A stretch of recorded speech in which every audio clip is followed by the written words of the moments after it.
नमस्कार दोस्तों। आज हम आपको ले चलते हैं एक ऐसे जवान लड़के की दुनिया में जिसके सपने तो आसमान छूने जितने बड़े थे, पर उसकी जमा पूंजी एक छोटी सी मुट्ठी जितनी।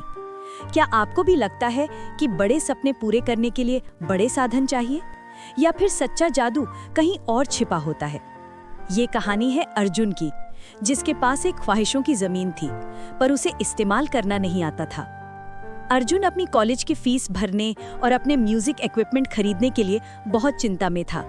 उसके पापा और दादी माँ गांव के एक छोटे से खेत में काम करते थे और वो जानते थे कि वो उसके बड़े शहरी सपने को पूरा करने के लिए उसकी मदद नहीं कर सकते। अर्जुन के पास एक एकड़ जमीन का टुकड़ा विरासत में था, पर अर्जुन उसे बेकार समझता था। ये जमीन, इससे क्या होगा? एक छोटा सा खेत। मुझे तो बड़ा स्टूडियो चाहिए, ब्रांड न्यू कंप्यूटर चाहिए। अगर मैं इसे बेच भी दूं तो बस कुछ ही पैसे मिलेंगे। ये मेरी लाइफ में कोई फर्क नहीं लाएगा। सही कहता है बेटा, ये जमीन तो खाली पड़ा है। इसमें अनाज उगाने से तुम म्यूजिक प्रोड्यूसर नहीं बनोगे। बड़े काम करने के लिए बड़े शुरुआती पैसे चाहिए। सरपंच की बात सुनकर अर्जुन का हौसला और टूट गया। वो अपनी दादी माँ के पास गया, जो बाग के एक छोटे से हिस्से में पौधों को पानी दे रही थी। दादी माँ, क्या सच में मेरा सपना बस एक सपना ही रहेगा?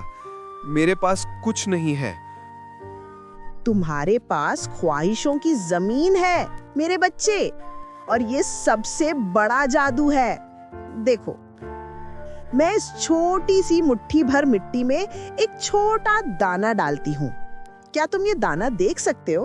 ये बहुत छोटा है, नहीं? हाँ, बस एक छोटा सा दाना। मगर इसमें पूरे पेड़ का सपना छिपा है। ये जमीन तुम्हारी जिंदगी है। तुम्हें बड़े सपने सीधे जमीन पर नहीं बोए जाते। तुम्हें अपने बड़े सपने को छोटे छोटे कोशिशों के हिस्सों में तोड़ना पड़ता है। दादी माँ ने अर्जुन को एक पुरानी डायरी और एक पेंसिल दी। जाओ, अपनी जमीन पर बैठो और अपने म्यूजिक प्रोड्यूसर बनने के सपने को छोटे छोटे जरूरतों में बांट दो। जैसे एक पुराना माइक खरीदना, एक सस्ता सॉफ्टवेयर सीखना, या फिर गिटार के तार बदलना। हर जरूरत को एक काम समझकर इस डायरी में लिखो और फिर सोचो कि तुम उस काम को पूरा करने के लिए आज क्या कर सकते हो। अर्जुन बेमन से अपनी जमीन पर गया और बैठ गया। उसने डायरी खोली। उसका सबसे बड़ा सपना था, मैं शहर का बेस्ट प्रोड्यूसर बनना चाहता हूँ। उसने इसे छोटे कामों में बांटा। काम 1, पुराना माइक्रोफोन खरीदना 2000 रुपए। काम 2, बेसिक एडिटिंग सॉफ्टवेयर फ्री में सीखना। काम 3, गांव के लोक संगीत फोक म्यूजिक को रिकॉर्ड करना। ₹2000 कहाँ से लाऊं? अर्जुन को अचानक याद आया कि उसके पास कॉलेज की कुछ पुरानी किताबें हैं जो वो बेच सकता है। उसने उसी वक्त साइकिल उठाई और शहर की एक पुरानी किताबों की दुकान पर गया। किताबें बेचकर उसे 500 रुपए मिले। सिर्फ ₹500? ये तो बहुत कम है। मगर उसको दादी माँ की बात याद आई। हर काम को पूरा करने के लिए आज क्या कर सकते हो? उसने वो 500 रुपए अपने काम 1 के नीचे लिख दिए। अगली सुबह अर्जुन ने काम 2 पर काम किया। उसने इंटरनेट पर फ्री म्यूजिक एडिटिंग ट्यूटोरियल्स ढूंढे और पढ़ना शुरू किया। एक हफ्ते में अर्जुन ने अपने छोटे छोटे काम से 1200 रुपए और जमा कर लिए थे। अब उसके पास 1700 रुपए थे। अर्जुन, तुम क्या कर रहे हो? अपने टाइम वेस्ट मत करो। तुम 1700 रुपए से क्या करोगे? तुम्हें तो लाखों चाहिए। सरपंच जी, मेरे पास ₹1700 हैं और ₹300 और चाहिए। ये ₹1700 मेरी मेहनत की है और इसकी कीमत ₹2000 से ज्यादा है। रात को अर्जुन ने काम 3 पर काम किया। उसने दादी माँ की पुरानी थपकी और लोरी रिकॉर्ड की। उसने उस रिकॉर्डिंग को अपने सस्ते हेडफोन्स पर बार बार सुना और उसमें वो शांति महसूस हुई जो उसने कभी किसी बड़े स्टूडियो की म्यूजिक में महसूस नहीं की थी।